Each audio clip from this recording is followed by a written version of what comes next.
Friends, ನಾನಿವಾಗ ಧಾರವಾಡ ಜಿಲ್ಲಾ ನವಲಗುಂದ ತಾಲೂಕು ಮೊರಬ ಗ್ರಾಮಿಗೆ ಬಂದಿದ್ದೇನೆ. ಯಾಕಪ್ಪ ಅಂತಂತಂದ್ರೆ ಇಲ್ಲಿ ಒಬ್ಬರು ಸಕ್ಸಸ್ಫುಲ್ ಫಾರ್ಮರ್ ಇದ್ದಾರೆ. ಅವ್ರ ಹೆಸರು ಬಂದ್ಬಿಟ್ಟು ಮಂಜುನಾಥ್ ಕಾಲ್ವಾಡ್ ಅಂತ. ಅವರು ಬಂದು ಕುರಿ ಸಾಕಾಣಿಕೆ ಮಾಡಿದ್ದಾರೆ, ಯಶಸ್ವಿಯನ್ನು ಕಂಡಿದ್ದಾರೆ ಮತ್ತು ಕುರಿ ಸಾಕಾಣಿಕೆಯಲ್ಲಿ ಅತ್ಯದ್ಭುತವಾದ ನಾಲೆಜನ್ನು ಹೊಂದಿದ್ದಾರೆ. ಅದಕ್ಕೋಸ್ಕರ ಎಷ್ಟೋ ಜನ ರೈತರ ಕುರಿ ಸಾಕಾಣಿಕೆ ಬಗ್ಗೆ ಮಾಹಿತಿಯ ಕೊರತೆ ಇದರಿಂದ ನನ್ನಲ್ಲಿ ವಿನಂತಿ ಮಾಡ್ಕೊಂಡಿದ್ರು. ಅದಕ್ಕೋಸ್ಕರ ನಾನು ಸರ್ನ ಮೀಟ್ ಆಗಿ ಬಂದೆ. ಅವ್ರ ಜರ್ನಿ ಹೇಗೆ ಸ್ಟಾರ್ಟ್ ಆಯ್ತು ಮತ್ತು ಈ ಥರ ಸಕ್ಸಸ್ಫುಲ್ ಆಗೋಕ್ಕೆ ಕಾರಣಗಳೇನು, ಅದಕ್ಕೆ ಫಾರ್ಮುಲಾ ಏನು ಅನ್ನೋದನ್ನು ಇವತ್ತಿನ ಲಾಗಲ್ಲಿ ನಿಮಗೆ ಸಂಪೂರ್ಣವಾಗಿ ಮಾಹಿತಿ ಕೊಡೋ ಪ್ರಯತ್ನ ಮಾಡ್ತೀನಿ. ಹಾಗಿದ್ರೆ ಸರ್, ಇವಾಗ ವೆಲ್ಕಮ್ ಮಾಡೋಣ.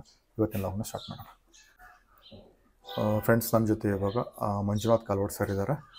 ಸರ್, ಮೊದಲನೇದಾಗಿ ಈ ಕಾರ್ಯಕ್ರಮವನ್ನು ನಡೆಸುವುದಕ್ಕೆ ಅವಕಾಶ ಮಾಡಿಕೊಟ್ಟಿದ್ದಕ್ಕಾಗಿ ತಮಗೆ ಹೃದಯಪೂರ್ವಕ ಧನ್ಯವಾದಗಳು ಸರ್.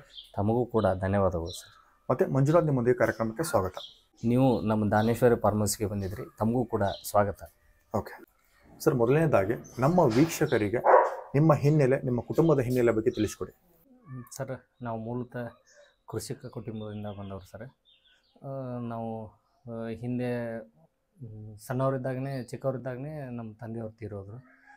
96 ಸರ್. ಆನಂತರ ಸ್ವಲ್ಪ ದಿನಗಳಲ್ಲಿ ಅಂದರೆ 99ರಲ್ಲಿ ನಮ್ಮ ಚಿಕ್ಕಪ್ಪ ಅಂದರೆ ಕಾಕಾರ ಅವರು ಕೂಡ ತೀರ್ಕೊಂಡ್ರು. ಅವರು ಮೊದಲ ಗ್ರಾಮ ಪಂಚಾಯತಿ ಅಧ್ಯಕ್ಷರಾಗಿದ್ದರು.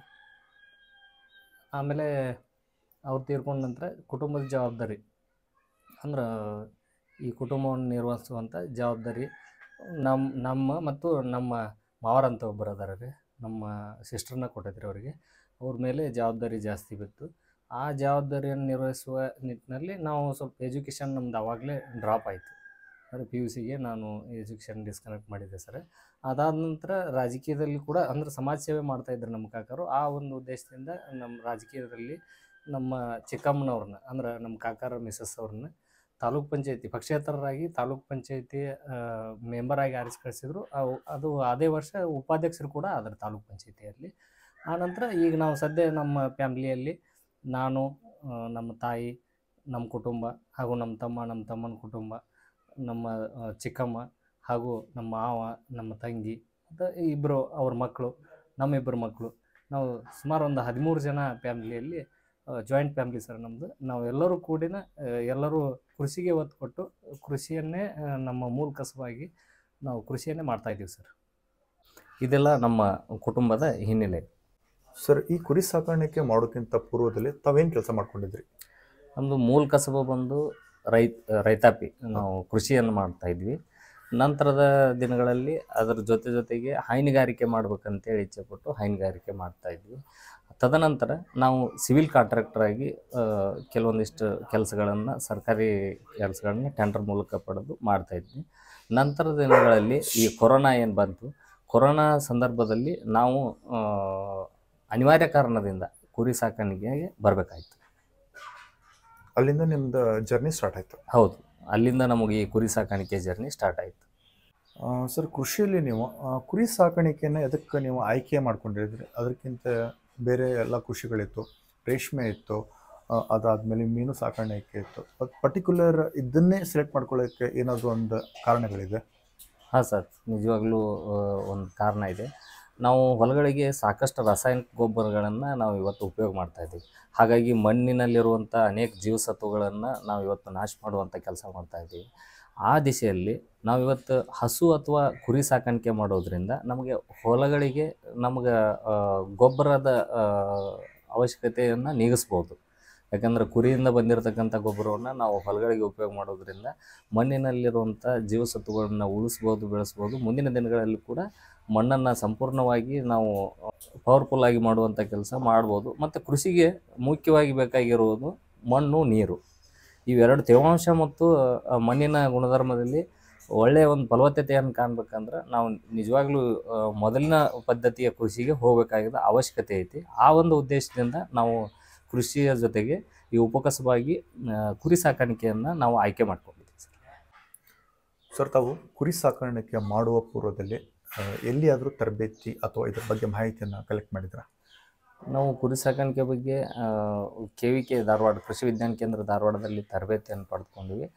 ಮತ್ತು ಬರೀ ನಾವು ತರಬೇತಿ ಅಲ್ಲದೇ ನಾವು ಪ್ರಾಕ್ಟಿಕಲ್ ಆಗಿ ಅದನ್ನು ನೋಡಬೇಕು ಅಂತೇಳಿ ಸುಮಾರು ಫಾರ್ಮ್ಗಳಿಗೆ ವಿಸಿಟ್ ಮಾಡಿ ಅಲ್ಲಿ ಅಲ್ಲಿ ಏನೇನು ಅವರಿಗೆ ಕಷ್ಟ ಇದೆ ಫಾರ್ಮಿಂಗ್ ಮಾಡ್ಲಿಕ್ಕೆ ಏನೇನು ಕಷ್ಟ ಇದೆ, ಆಮ್ಯಾಗೆ ಅದರಿಂದ ಏನೇನು ಲಾಭ ಇದೆ, ಅವ್ರು ಮಾರ್ಕೆಟ್ ಹೇಗೆ ಮಾಡ್ತಾ ಇದ್ದಾರೆ, ಅವ್ರು ಫೀಡಿಂಗ್ ಹೇಗೆ ಮಾಡ್ತಾ ಇದ್ದಾರೆ, ಆಮ್ಯಾಗೆ ಏನೇನು ವ್ಯಾಕ್ಸಿನ್ ಮಾಡ್ತಾರೆ, ಆ ಥರ ಎಲ್ಲ ಸುಮಾರು ಫಾರ್ಮ್ಗಳಿಗೆ ಹೋಗಿ ಸುಮಾರು ನಾನು ವಿಸಿಟ್ ಮಾಡಿದ್ದು ಒಂದು 40 ಫಾರ್ಮ್ಗಳಿಗೆ ವಿಸಿಟ್ ಮಾಡೀನಿ.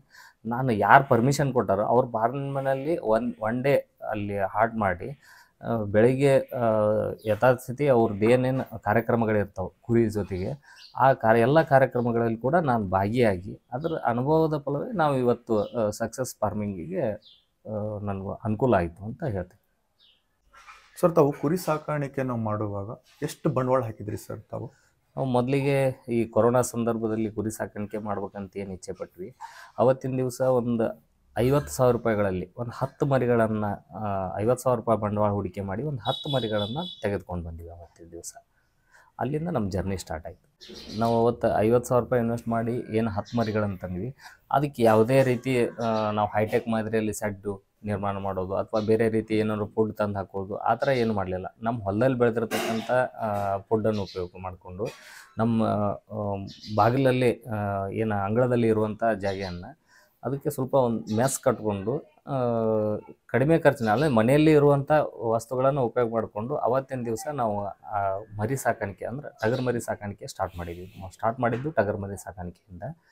ಅಲ್ಲಿಂದ ನಮಗೆ ಅದು 10 ಮರಿ ಮಾರಿದ ನಂತರ ನಮಗೆ ಅದರಿಂದ ಬಂದ ಲಾಭದಿಂದ ನಾವು 15, 20 ಈ ಥರ ರೇಸ್ ಆಗ್ತಾ ಹೋಯಿತು. ನಾವು ಒಂದು ವರ್ಷ ಒಂದು 14-15 ತಿಂಗಳಲ್ಲಿ ನಾವು ಆಲ್ರೆಡಿ 100 ರೀಚ್ ಆಗಿದ್ವಿ. ನಾವು ಬಂದಿರತಕ್ಕಂಥ ಲಾಭದಲ್ಲಿ ನಾವು ಆ ಲಾಭವನ್ನು ನಮಗೆ ಬಳಕೆ ಮಾಡ್ಕೊಳ್ಳದೆ ನಾವು ಅದನ್ನೇ ಬೆಳೆಸ್ತಾ ಹೋದ್ವಿ. ಈಗ ನಾವು ಕುರಿ ಸಾಕಾಣಿಕೆಯನ್ನು ಹೆಚ್ಚು ಅದರಿಂದ ಬರುವಂಥ ಲಾಭವನ್ನು ಇನ್ನೂ ಮರಿ ಹೆಚ್ಚು ತರಬೇಕು, ಸಾಕಾಣಿಕೆ ಮಾಡಬೇಕು ಅನ್ನೋ ಒಂದು ಉತ್ಸಾಹದಲ್ಲಿ ಬೆಳೆಸ್ತಾ ಹೋದ್ವಿ. ಅದರಿಂದ ನಮಗೆ ಸಾಕಷ್ಟು ಅಂದರೆ ನಾವು ಯಾವುದೇ ರೀತಿ ಕೈತಿಂಡಿ ಕೊಡುವುದಾಗಲಿ ಅಥವಾ ಫೀಡ್ಸ್ ತೊಗೊಂಬಂದು ಹಾಕೋದು ಅಥವಾ ರಸಮೇವು ಖರೀದಿ ಮಾಡುವಂಥದ್ದು ಯಾವುದೇ ನಾವಿಲ್ಲ. ನಾವು ರೈತರಾಗಿರೋದ್ರಿಂದ ನಮ್ಮ ಹೊಲದಲ್ಲೇ ಬೆಳೆದಿರ್ತಕ್ಕಂಥ ಮೇವು, ಆಮೇಲೆ ಗೋವಿನ ಜೋಳ ಅದನ್ನೇ ಮನೆಯಲ್ಲಿ ನುಚ್ಚು ಮಾಡಿಬಿಟ್ಟು ಹಾಕುವಂಥದ್ದು, ಈ ಥರ ಮಾಡೋದ್ರಿಂದ ಕಡಿಮೆ ಖರ್ಚಿನಲ್ಲಿ ನಾನು ಯಾವಾಗಲೂ ಹೇಳ್ತಿರ್ತೀನಿ ರೈತರಿಗೆ, ನಾವು ಏನನ್ನು ಯಾರಾದರೂ ನೋಡಿ ಹೆಚ್ಚು ಖರ್ಚು ಮಾಡಿ ಅವರು ಆ ಥರ ಸಾಕ್ಯಾರ ಇವರು ಈ ಥರ ಸಾಕ್ಯಾರ ಅಂತೇಳಿ ಸಾಕೋದ್ರಿಂದ ನಮಗೆ ಲಾಭಾಂಶ ಕಡಿಮೆ ಬರುತ್ತೆ. ನಮ್ಮಲ್ಲಿ ಇರುವುದನ್ನು, ನಮ್ಮಲ್ಲಿ ಎಷ್ಟು ಮೇವು ಅವೈಲಬಿಲಿಟಿ ಐತಿ, ನಾವು ಎಷ್ಟು ಮೇವಿನಿಂದ ಅದನ್ನು ಇಷ್ಟು ಮರಿಗಳನ್ನು ಸಾಕಕ್ಕೆ ಸಾಧ್ಯ ಐತಿ ಅನ್ನೋದನ್ನು ನಾವು ಅರಿತುಕೊಂಡು ಚಲೋ ಮಾಡಿದ್ರೆ ಸ್ಟಾರ್ಟಿಂಗ್ ಯಾವಾಗಲೂ ಹಾಗೇ ಇರುತ್ತೆ. ಅವತ್ತು ನಾವು ಅದನ್ನು ಅರಿತುಕೊಂಡು ಚಲೋ ಮಾಡಿದರೆ ಸಕ್ಸಸ್ 100% ಇದ್ದೇ ಇರುತ್ತೆ. ಓಕೆ, ಅಂದರೆ ಈ ಥರ ನಿಮ್ಮದು ಕುರಿ ಸಾಕಾಣಿಕೆ ಉದ್ಯಮ ಸಣ್ಣ ಪ್ರಮಾಣದ ಬಂಡವಾಳದಿಂದ ಸ್ಟಾರ್ಟ್ ಆಯ್ತು ಅಂತ ಹೇಳ್ತೇವೆ. ಹೌದು ಸರ್, ಈ ಥರ ನಿಮ್ಮದು ಬಿಸ್ನೆಸ್ ಸ್ಟಾರ್ಟ್ ಆಯಿತು, ಸಣ್ಣ ಪ್ರಮಾಣದಲ್ಲಿ ಹೂಡಿಕೆ ಮಾಡಿ ಉತ್ತಮ ಆದಾಯವನ್ನು ಕಂಡುಕೊಂಡ್ರಿ ಮತ್ತು ಸಕ್ಸಸ್ಫುಲ್ ಆಗ್ತಾ ಬಂದ್ರಿ. ಈ ನಿಮ್ಮ ಬಿಸ್ನೆಸ್ಸಲ್ಲಿ ಕುರಿ ಸಾಕಾಣಿಕೆ, ಟಗರು ಸಾಕಾಣಿಕೆಯಲ್ಲಿ ಯಾವ ಥರ ನೀವು ಬೆಳವಣಿಗೆಯನ್ನು ಕಂಡ್ರಿ? ಅದೇ ನಾನು ಆವಾಗಲೇ ಹೇಳಿದಾಗೆ 10 ಮರಿಗಳನ್ನು ತಂದ ನಂತರ ನಾವು ಅದರಿಂದ ಬಂದಿರತಕ್ಕಂಥ ಲಾಭದಲ್ಲಿ ಆ ಕುರಿ ಬರಬೇಕಾದ್ರೆ ನಾವು ಬರುವಾಗಲೇ ಒಂದು 20 ಟಗರು ಮರಿಗಳನ್ನು ಖರೀದಿ ಮಾಡ್ಕೊಂಡ್ಬಂದೀವಿ. ಅದೇ ರೀತಿ ನಾವು 20ರಿಂದ 40, 50 ಹೀಗೆ ನಮ್ಮ ಜರ್ನಿ ಸ್ಟಾರ್ಟ್ ಆಗಿ ಎಲ್ಲಿಗೆ 100ಕ್ಕೆ ಬಂದಾಗ ನಮಗೆ ಮನೆ ಮುಂದ್ಗಡೆನೇ ನಿರ್ವಹಣೆ ಮಾಡೋಕ್ಕೆ ಸ್ವಲ್ಪ ತೊಂದರೆ ಆಗ್ತಾಯಿತ್ತು. ಯಾಕಂದರೆ ಅವು ಕ್ಲೀನಾಗಿರಬೇಕು, ಅವಕ್ಕೆ ಯಾವುದೇ ರೋಗ ರುಜಿನಗಳು ಬರಬಾರ್ದು. ಆ ರೀತಿ ಮಾಡ್ತಾ ಹೋದಾಗ ನಮ್ಗೆ ಸ್ವಲ್ಪ ಮನೆ ಮುಂದ್ಗಡೆನೇ ಮಾಡೋಕ್ಕೆ ಸ್ವಲ್ಪ ಕಷ್ಟ ಆಯಿತು. ಅದಕ್ಕೆ ನಾವು ಯಾಕೆ ಕೊಟ್ಟಿಗೆ ಮಾದರಿಯಲ್ಲಿ ಅಟ್ಟದ ಮಾದರಿ ಒಳಗೆ ಸಾಕಾಣಿಕೆ ಮಾಡಬಾರ್ದು ಅಂಥೇಳಿ ಅವತ್ತು ನಾನು ಎಲ್ಲ ಕಡೆ ಹೋಗಿ ನೋಡಿ ಬಂದಾಗ ಅವರೆಲ್ಲ ಮಾಡಿರೋದು ಸ್ವಲ್ಪ ಹೈಟೆಕ್ ಮಾದರಿ ಒಳಗೆ ಮಾಡಿದರು. ಆ ರೀತಿ ಮಾಡೋಕ್ಕೆ ನಾವು ಅದರಿಂದ ಬರ್ತಕ್ಕಂಥ ಲಾಭದಲ್ಲಿ ನಾವು ಹೈಟೆಕ್ ಮಾಡಿಕೊಂಡ್ರೆ ಖರ್ಚು ಜಾಸ್ತಿ, ಇನ್ವೆಸ್ಟ್ಮೆಂಟ್ ಜಾಸ್ತಿ ಎಲ್ಲ ಇಲ್ಲೇ ಮಾಡಬೇಕಾಗೈತಿ. ನಮ್ಮಲ್ಲಿರುವಂಥ ಗೃಹೋಪಯೋಗಿ ವಸ್ತುಗಳು ಅಂದರೆ ವೇಸ್ಟೇಜ್, ನಮ್ಮ ಮನೆಯಾಗಿರುವಂಥ ಕಟ್ಟಿಗೆ, ಆಮ್ಯಾಗ ಇನ್ನೊಂದು ಮತ್ತೊಂದು ಅಂಥವನ್ನೆಲ್ಲ ಉಪಯೋಗ ಮಾಡಿಕೊಂಡು ನಾವೊಂದು 100 ಮರಿ ಸಾಕಾಣಿಕೆಗೆ ಬೇಕಾಗುವಂತಹ ಅನೇಕ ಈ ಮನೆಯಲ್ಲಿರುವಂಥ ಗೃಹೋಪಯೋಗಿ ವಸ್ತುಗಳನ್ನೆಲ್ಲ ಬಳಸ್ಕೊಂಡು ಒಂದು ಅಟ್ಟದ ಮಾದರಿ ಒಳಗೆ ಯಾಕೆ ಸಡ್ ಮಾಡಬಾರ್ದು ಅಂತೇಳಿ ಅಂದ್ಕೊಂಡು ನಾವು ವೃತ್ತಿಯಲ್ಲಿ ಗುತ್ತಿಗೆದಾರರಾಗಿರೋದ್ರಿಂದ ಸ್ವಲ್ಪ ನನಗೆ ಅದ್ರ ಬಗ್ಗೆ ಹೆಚ್ಚಿಗೆ ತಿಳುವಳಿಕೆ ಅಂದರೆ ನಾಲೆಜ್ ಇತ್ತು. ಅದನ್ನೆಲ್ಲ ಉಪಯೋಗ ಮಾಡಿಕೊಂಡು ನಾವೇ ಸ್ವತಃ ಯಾವ ಕಾರ್ಪೆಂಟರ್ ಇಲ್ಲ, ಯಾವ ಗೌಂಡಿ ಸೆಂಟ್ರಿಂಗು ಆ ಥರ ಯಾರೂ ಲೇಬರ್ ಇಲ್ಲದ ನಾವೇ ಸ್ವತಃ ಒಂದು ಶೆಡ್ಡನ್ನು ನಿರ್ಮಾಣ ಮಾಡಿ ಅವತ್ತಿನ ದಿವಸ ಒಂದು 100 ಕುರಿಗಳನ್ನು ಸಾಕಾಣಿಕೆ ಮಾಡಲಿಕ್ಕೆ ಒಂದು ಶೆಡ್ಡನ್ನು ಕೂಡ ನಿರ್ಮಾಣ ಮಾಡಿದ್ದೀವಿ. ಅಟ್ಟದ ಮಾದರಿ ಒಳಗೆ ಮಾಡಿರೋದ್ರಿಂದ ಕೆಳಗಡೆ ಜಾಗ ಏನು ಮಾಡಬೇಕು ಅಂತ ನಾವು ಅವಾಗೊಂದು ವಿಚಾರ ಬಂತು, ಇಲ್ಲ ಜವಾರಿ ಕೋಳಿ ಸಾಕಬೇಕು ಅಂತ. ಅವತ್ತಿನ ದಿವಸ ನಾವು ಒಂದು 200 ಜವಾರಿ ಕೋಳಿಗಳನ್ನು, ಅಂದರೆ ಅಟ್ಲೀಸ್ಟ್ ನಾವು ಒಂದು ಇಬ್ಬರು ಇಲ್ಲಿ ನಿರ್ವಹಣೆ ಮಾಡ್ತಾ ಇದ್ದೀವಿ ಒಂದು 100 ಕುರಿಗಳನ್ನು ಅಂದ್ರೆ ನಾವು ಅದಕ್ಕೆ ನಮ್ಮ ಇಬ್ಬರದ್ದು ಪೇಮೆಂಟ್ ಡೈಲಿ ಪೇಮೆಂಟ್ ಆದ್ರೆ ನಾವು ಖರ್ಚು ತೆಗಿಬೇಕಲ್ಲ. ಆ ರೀತಿ ಇಬ್ಬರದ್ದು ಆಳಿನ ಪಗಾರ ತೆಗಿಯೋಕೆ ನಾವು ಏನು ಮಾಡ್ಬೋದು ಸಾಧ್ಯ ಐತಿ ಅಂದಾಗ ನಾವು ಒಂದು 200 ಜವಾರಿ ಕೋಳಿಗಳನ್ನು ಅಲ್ಲಿ ಕೆಳಗಡೆ, ಮೇಲ್ಗಡೆ ಕುರಿ ಕೆಳಗಡೆ ಒಂದು 200 ಜವಾರಿ ಕೋಳಿಗಳನ್ನು ಸಾಕುವಂಥ ಕೆಲಸ ಅವತ್ತಿನ ದಿವಸ ಮಾಡಿದ್ವಿ. ಅದರಿಂದ ಬಂದಿರತಕ್ಕಂಥ ತತ್ತಿಗಳನ್ನ ಮೊದಲು ಸ್ವಲ್ಪ ನಮಗೆ ಟ್ರಬಲ್ ಆಯಿತು. ತತ್ತಿ ಮಾರೋದಾಗಲಿ, ಮರಿ ಮಾರೋದಾಗಲಿ ನನ್ನ ಕಡೆ ಸಿಗ್ತಾವಂತ ಭಾಳಷ್ಟು ಜನಕ್ಕೆ ಗೊತ್ತಿರಲಿಲ್ಲ. ಮಾರ್ಕೆಟ್ ಮಾಡೋದು ಯಾವಾಗಲೂ ಯಾವುದೂ ಸುಲಭ ಅಲ್ಲ. ಸಾಕಾಣಿಕೆ ಸುಲಭ ಆಗ್ಬೋದು, ಆದ್ರೆ ಮಾರ್ಕೆಟ್ ಮಾಡೋದು ಭಾಳ ಕಷ್ಟ ಇರುತ್ತೆ. ಆವಾಗ ತತ್ತಿಗಳನ್ನು ನಾವು ಏನು ಮಾಡ್ತಾಯಿದ್ವಿ, ನಮ್ಮ ಸಮೀಪದ, ನಾವು ಧಾರವಾಡ ಜಿಲ್ಲೆಯವರಾಗಿರೋದ್ರಿಂದ ಸಮೀಪದ ಧಾರವಾಡಕ್ಕೆ ಒಂದು 28 ಕಿಲೋಮೀಟ್ರ್ ಆಗುತ್ತೆ. ಅಲ್ಲಿ ಜ್ಯೋತಿ ಮತ್ತು ಮಾರುತಿ ತಾಲೀಮ್ ಅಂತೇಳಿ 2 ಪೈಲ್ವಾನರು 2 ತಾಲೀಮ್ ಅದಾವೆ. ಆ ತಾಲೀಮಿನ ಪೈಲ್ವಾನರುಗಳಿಗೆ ನಾವು ಜವಾರಿ ತತ್ತಿಯನ್ನು ಪೂರೈಸ್ತಾ ಇದ್ವಿ. ಅವತ್ತಿನ ದಿವಸ ನಮ್ಗೆ ಸ್ವಲ್ಪ ಕಷ್ಟ ಆಗ್ತಿತ್ತು. ಮಾರ್ಕೆಟ್ನಲ್ಲಿ 15 ರೂಪಾಯಿ ಇದ್ದಾಗ ಇಲ್ಲ ನಾವು 12 ರೂಪಾಯಿ ಕೊಟ್ಟು ತೊಗೊತೇವೆ ಅಂತ ಹೇಳ್ತಿದ್ರು. ಅಲ್ಲಿಗೆ ಹೋಗಿ ನಾವು 12 ರೂಪಾಯಿಗೆ ತತ್ತಿಗಳನ್ನ ಕೊಟ್ಟು ಬರುವಂಥ ಕೆಲಸ ಅವತ್ತಿನ ದಿವಸ ಮಾಡ್ತಿದ್ವಿ. ನಾವು ಬರ್ತಾ ಅದು ಇಂಪ್ರೂವ್ಮೆಂಟ್ ಆಗಿ ನನಗೆ ಆಮೇಲೆ ಅಷ್ಟಾದ್ಮೇಲೂ ಈ ಬೇಸಿಗೆ ಸಮಯದಲ್ಲಿ ಮತ್ತು ಈ ಶ್ರಾವಣದ ಸಮಯದಲ್ಲಿ ನಮಗೆ ತತ್ತಿಗಳ ಮಾರಾಟ ಭಾಳ ಜೀರೋ ಇರ್ತಿತ್ತು. ಆ ಸಮಯದಲ್ಲಿ ಏನು ಮಾಡಬೇಕು, ಮರಿ ತೆಗ್ಸಕ್ಕೆ ಇಟ್ಟರೆ ಕೋಳಿಗಳಿಗೆ ಸ್ವಲ್ಪ ಮರಿ ತೆಗ್ಯಾಕೆ ಕುಂತ್ರೆ ತ್ರಾಸ ಆಗೈತಿ. ಅದಕ್ಕೋಸ್ಕರ ನಾವೊಂದು ಹೋಮ್ ಮೇಡ್ ಇಂಕ್ಯುಬೇಟರ್ ತಂದೀವಿ. ಒಂದು ಯೂಟ್ಯೂಬ್ನಲ್ಲಿ ನೋಡಿ ಬೆಂಗಳೂರಿಂದ ಒಂದು ಹೋಮ್ ಮೇಡ್ ಇಂಕ್ಯುಬೇಟರ್, ಅಂದ್ರೆ ಹ್ಯಾಚರೀಸ್ ಮಷಿನ್, ಅದನ್ನು ತಂದುಬಿಟ್ಟು ಮರಿ ತೆಗ್ಸುವಂಥದ್ದನ್ನು ಕೂಡ ಆ ಒಂದು 2 ತಿಂಗಳಲ್ಲಿ, ಬೇಸಿಗೆಯಾಗ ಒಂದು 2 ತಿಂಗಳು, ಆಮೇಲೆ ನಂತರ ಶ್ರಾವಣದಲ್ಲಿ 1 ತಿಂಗಳು ಮರಿ ತೆಗ್ಸಕ್ಕೆ ಸ್ಟಾರ್ಟ್ ಮಾಡಿದ್ದೀವಿ. ಈ ತದನಂತರ ದಿನಗಳಲ್ಲಿ ನಮಗೆ ತತ್ತಿದು ಹೆಂಗೆ ಬೇಡಿಕೆ ಆಗೈತೆ ಅಂದ್ರೆ, ನಾಳೆ ತತ್ತಿ ಬೇಕಂತೇಳಿ ಇವತ್ತಿನ ದಿವಸನ ನಮಗೆ ರೊಕ್ಕ ಕೊಟ್ಟು ಅಡ್ವಾನ್ಸ್ ಆಗಿ ಬುಕ್ ಮಾಡಿ ಹೋಗ್ತಾರೆ. ನಾವು ಇವತ್ತು ಮಾರ್ಕೆಟ್ ಅಷ್ಟು ಇಂಪ್ರೂವ್ಮೆಂಟ್ ಆಗೈತಿ. ನಾವು ಅವತ್ತು 12 ರೂಪಾಯಿ 10 ರೂಪಾಯಿ ಅವ್ರು ಕೇಳಿದಂಗೆ ಕೊಡುವಂಥ ತತ್ತಿ ಇವತ್ತು ನಾವು 20 ರೂಪಾಯಿ ಹೇಳಿದ್ರೂ ನಮ್ಮ ಕಡೆ ತತ್ತಿ ಒಯ್ಯುವಂಥದ್ದು ಮಾರ್ಕೆಟ್ ಕ್ರಿಯೇಟ್ ಆಗೈತಿ ಇವತ್ತಿನ ದಿವಸ. ನಾವು ಈ ರೀತಿಯಾಗಿ ನಾವು ಅವತ್ತಿಂದ ಸ್ಟಾರ್ಟಿಂಗ್ ಎಲ್ಲರಿಗೂ ಹೇಳಕ್ಕೆ ಇಷ್ಟಪಡೋದೊಂದು, ಯಾರಿಗೂ ಮಾರ್ಕೆಟ್ ಕ್ರಿಯೇಟ್ ಆಗಿರೋದಿಲ್ಲ, ನಮ್ಗೆ ನಾವೇ ಮಾರ್ಕೆಟ್ ಕ್ರಿಯೇಟ್ ಮಾಡ್ಕೋಬೇಕು. ಜನರಿಗೆ ಏನು ಬೇಕಾಗೈತಿ, ಕ್ವಾಲಿಟಿ ಬೇಕಾಗೈತಿ. ಇವತ್ತಿನ ದಿವಸ ಎಲ್ಲರಿಗೂ ಆರೋಗ್ಯದ ದೃಷ್ಟಿಯಿಂದ ಒಳ್ಳೆ ಕ್ವಾಲಿಟಿ, ಅಂದರೆ ಜವಾರಿ ತತ್ತಿ ಇರ್ಬೋದು, ಒಳ್ಳೆ ಜವಾರಿ ಕುರಿಗಳನ್ನು ಮಾಂಸ ಇರ್ಬೋದು. ಎಲ್ಲರೂ ತಮಗೆಲ್ಲ ಗೊತ್ತಿರುವಂಗೆ ಸಾಕಷ್ಟು ಜನ ಮಾಂಸಾಹಾರಿಗಳನ್ನು ಜಾಸ್ತಿ ಆಗಿಬಿಟ್ಟಾರೆ ಇವತ್ತಿನ ದಿವಸದಾಗ. ಆದರೆ ಎಲ್ಲರಿಗೂ ಬೇಕಾಗಿದ್ದು ಕ್ವಾಲಿಟಿ.